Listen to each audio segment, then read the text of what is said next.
Part 1, Chapter 3. Living simply for the sake of living. Soldiering on. Some might argue that the purpose of life is simply to live, that living is in itself meaning enough. Let us examine this assertion. If we interpret it as just bear up and get on with your life, then many people might agree. Their advice would be, whatever happens, keep a stiff upper lip and soldier on.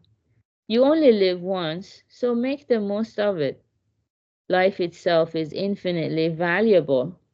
Even someone unsure of the meaning of life might find a measure of comfort in the notion that just being alive is in itself reason enough to live.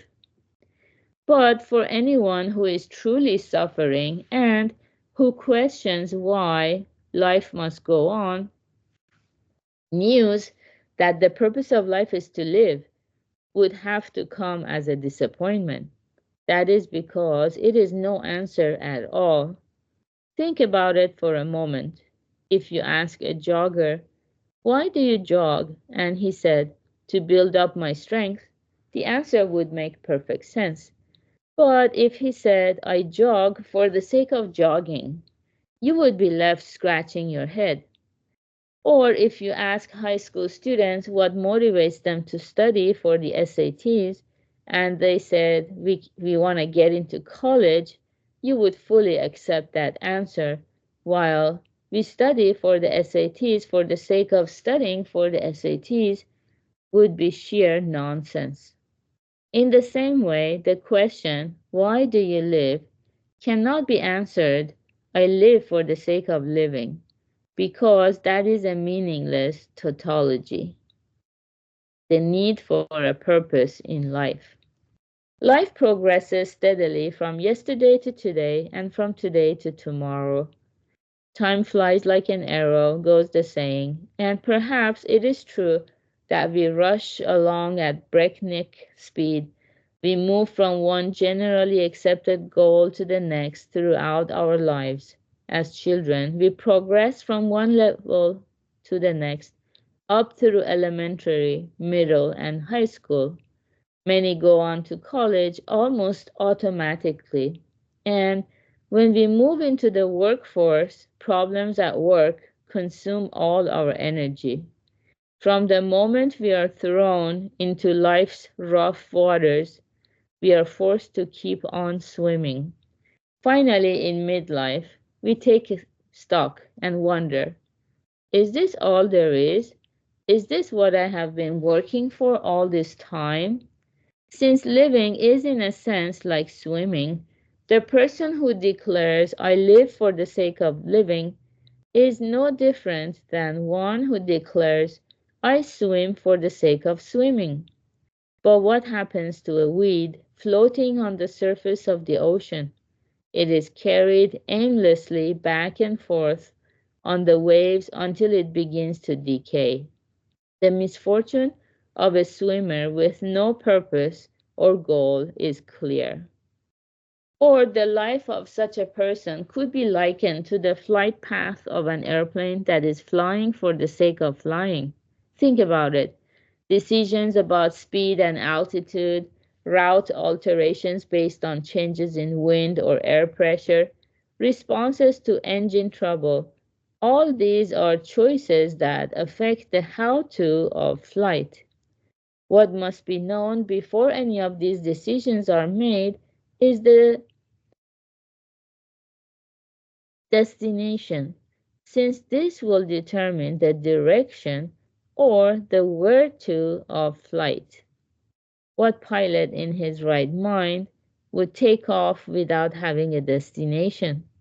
An airplane flying only for the sake of flying is doomed to crash.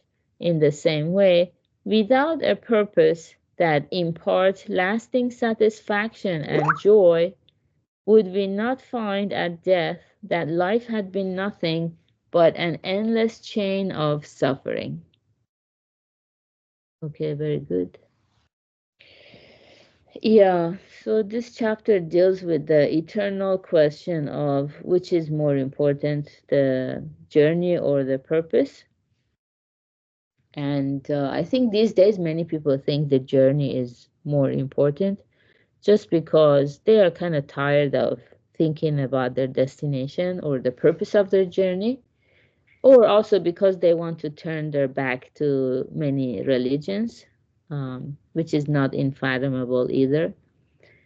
Yeah, but yeah, I think it's easy to think that way when things are going well.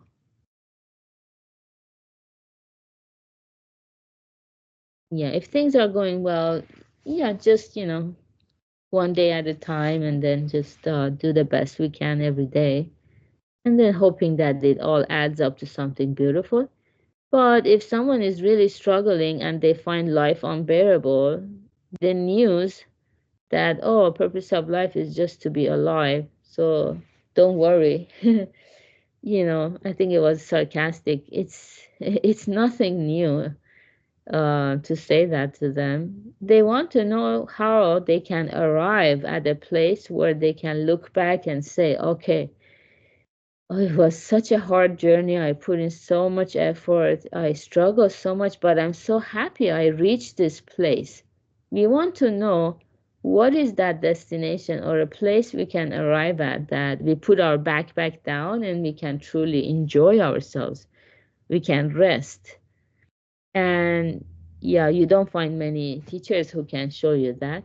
Of course, the Buddha is showing us that. He calls it the shore. The other shore is the shore of enlightenment, nirvana, or happiness that never abandons us. So we need to have that purpose in life in order not to get disappointed or despair through setbacks in life. And I think that's such a rare blessing to have. So good job, everyone, for being here, practicing together. We're going to have our Purpose and Meaning Lab at 3 and also Morita Senses Advanced session at 5 p.m. Pacific. And have a wonderful Friday. Bye. Thank you. Thank you, guys.